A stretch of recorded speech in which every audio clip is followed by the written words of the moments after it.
Magandang umaga mga mag-aaral. Ako nga pala si Binibining Sara Jean P. Mirafuentes, ang magsisilbing guro ninyo sa umagang ito. Binibini, maaari mo bang pangunahan ang ating panalangin? Maraming salamat. Bago magsiupo ay pakipulot ng mga basurang nakikita nyo sa inyong paligid at iayos ang hanay ng inyong upuan bago umupo. Maaari na kayong umupo, class. Meron bang lumiban sa ating klase ngayon? Ikinagagalak kong walang lumiban, nang sa ganon ay walang maiwan sa ating talakayan, class. Ngayon, class, ay may inihanda akong layunin na kung saan ay inaasahang natin matamo sa loob ng 30 minuto. Binibini, maaari mo bang basahin? Maraming salamat, Binibini. Maaari ka nang umupo. Class, ngayon, nais ko kayong kumuha ng kalahating papel. Ang nais kong gawin ninyo ay, Ginoo, maaari mo bang basahin ang ating panuto? Maraming salamat, Ginoo. Maaari ka nang umupo. Class, sa gawain ito ay bibigyan ko lamang kayo ng 3 minuto upang paghandaan ang gawain. Pagkatapos ng 3 minuto, ay tatawag lamang ako ng 2 representante upang pupunta sa harapan at ibahagi ang kanilang ginawa. Maliwanag ba, class? Mabuti naman kung ganon. Class, maaari na kayong magsimula. Class, ang inyong 3 minuto ay natapos na, kaya tatawag ako ng 2 piling mag-aaral. Binibining Arcillas at Ginoong Romil, maaari nyo bang ibahagi ang inyong ginawang opinyon dito sa harapan? Maraming salamat, Binibini at Ginoo. Class, maaari ba nating bigyan ng barangay clap si Binibini at si Ginoo? Ayan, maraming salamat. Class, base sa ginawa niyong gawain kanina, batid kong may ideya na kayo kung ano ang paksang tatalakayin natin ngayong araw. Binibini, ano kaya sa tingin mo ang paksang tatalakayin natin? Maaari? Ginoo?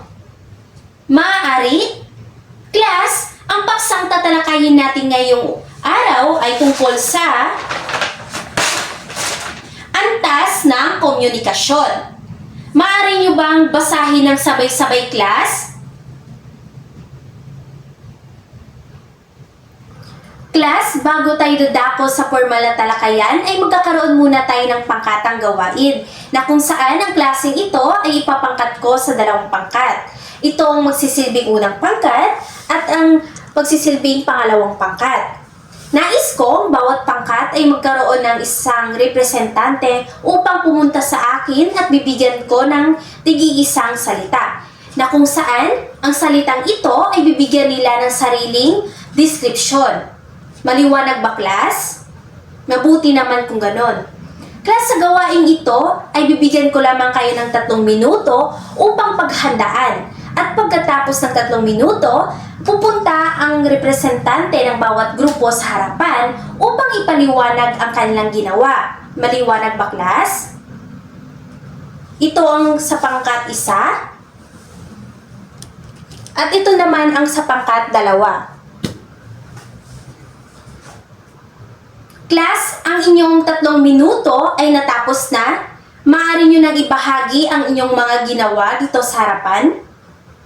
Sisimulan natin sa pangkat 1. Yan, mahusay, magaling. Class, maaari ba nating bigyan ng barangay clap ang pangkat 1?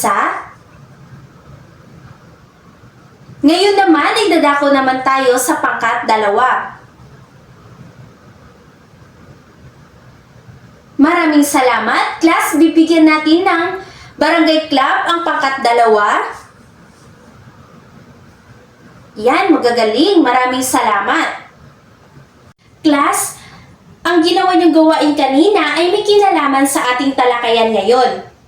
Bago natin alamin kung nakaakma nga ba ang mga binigay niyong description sa antas ng komunikasyon, ay alamin muna natin kung ano nga ba ang komunikasyon. Binibini, maaari mo bang basahin kung ano ang komunikasyon? Maraming salamat. Base sa iyong binasa, Binibini, ano kaya sa tingin mo ang ibig sabihin ng komunikasyon? Maraming salamat, Binibini. Maaari niyo bang bigyan ng 3 bagsak si Binibini? Class, sa madaling salita, ang komunikasyon ay ang pagpapalitan ng impormasyon sa paraan ng pagsulat, pasalita, o anumang paraan na naunawaan ng iba. Maliwanag ba, class? Mabuti naman kung ganon. Ngayon, class, ay dadako tayo sa unang antas ng komunikasyon, ang intrapersonal na komunikasyon. Binibini, maaari mo bang basahin kung ano ang intrapersonal na komunikasyon? Maraming salamat. Base sa iyong binasa, Binibini, ano kaya ang pag-unawa mo sa intrapersonal na komunikasyon? Maraming salamat, Binibini. Class, bigyan natin ng barangay clap si Binibini. Class, sa madaling salita, ang intrapersonal na komunikasyon ay ang pakikipag-usap sa sarili, pag-iisip sa sarili, pandama, at pagsasalita ng panloob. Maliwanag ba, class? Naintindihan ba kung ano ang intrapersonal na komunikasyon? Mabuti naman kung ganon. Ngayon naman, idadako tayo sa pangalawang antas ng komunikasyon. Ang interpersonal na komunikasyon. Ginoo, maaari mo bang basahin kung ano ang interpersonal na komunikasyon at bigyan ng sariling pag-unawa? Maraming salamat, Ginoo. Class, bigyan natin ng 3 bagsak si Ginoo. Class, sa madaling salita, ang interpersonal na komunikasyon na isang proseso ng pagpapalitan ng mensahe, ideya, damdamin sa pagitan ng 2 tao. Maliwanag ba, class? Mabuti naman kung ganun. Ngayon, class, batid kong may naunawaan na kayo sa ating tinalakay kanina. Kaya, may inihanda akong 3 prutas dito na may 2 katanungan na kung saan ay susuriin kayo kung may naunawaan ba talaga kayo sa ating tinalakay. Pipili lamang ako ng 3 piling mag-aaral upang sumagot ng 2 tanong at isa naman dito ay ligtas. Class, ngayon ay magkakaroon muli tayo ng pangkatang gawain na kung saan ang klaseng ito ay ipapangkat ko muli sa 2 pangkat. Ito ang magsisilbing unang pangkat at ito naman ang pangalawang pangkat. Sa gawaing ito, Ginoo, maaari mo bang basahin ang panuto? Maraming salamat, Ginoo. Class, sa gawaing ito ay bibigyan ko lamang kayo ng 3 minuto upang paghandaan ang gawain at bawat pangkat ay magkaroon ng isang representante upang ibahagi ang kanilang gawain sa harapan. Maliwanag ba, class? Mabuti naman kung ganon. Ito ang para sa pangkat 1 at ito naman ang para sa pangkat 2. Class, ang inyong 3 minuto ay natapos na. Pangkat 1, maaari nyo nang simulan. Maraming salamat, pangkat 1. Class, bigyan nga natin ng barangay clap ang pangkat 1. Ngayon naman, idadako tayo sa pangkat 2.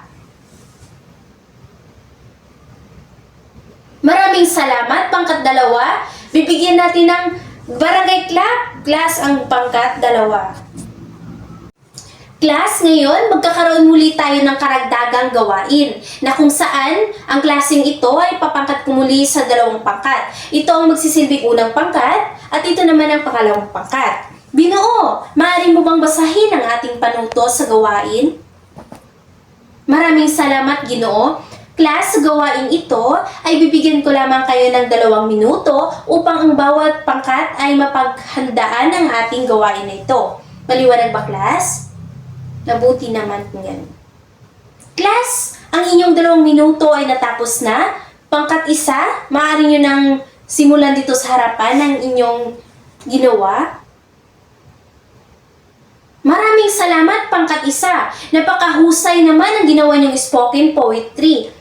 Maaari ba nating palakpakan ng ating pangkat 1 class? Ngayon naman ay dadako tayo sa pangkat 2. Maraming salamat, pangkat 2. Napakahusay ang ginawa nilang rap. Class, bigyan natin ng barangay clap ang pangkat 2. Maraming salamat. Napakagaling ang inyong mga ginawa, class. Class, ngayon ay magkakaroon tayo ng pagsusulit. Maaaring kumuha ng kalahating papel. Ginoo, maaaring mo bang basahin ang ating panuto?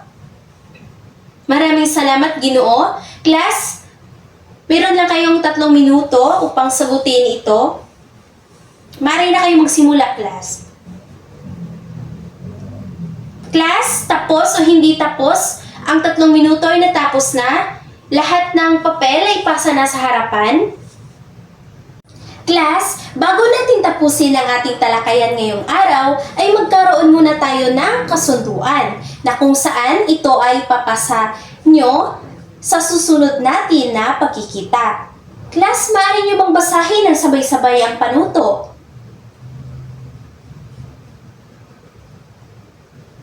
Magsitayo ang lahat. Paalam na, class.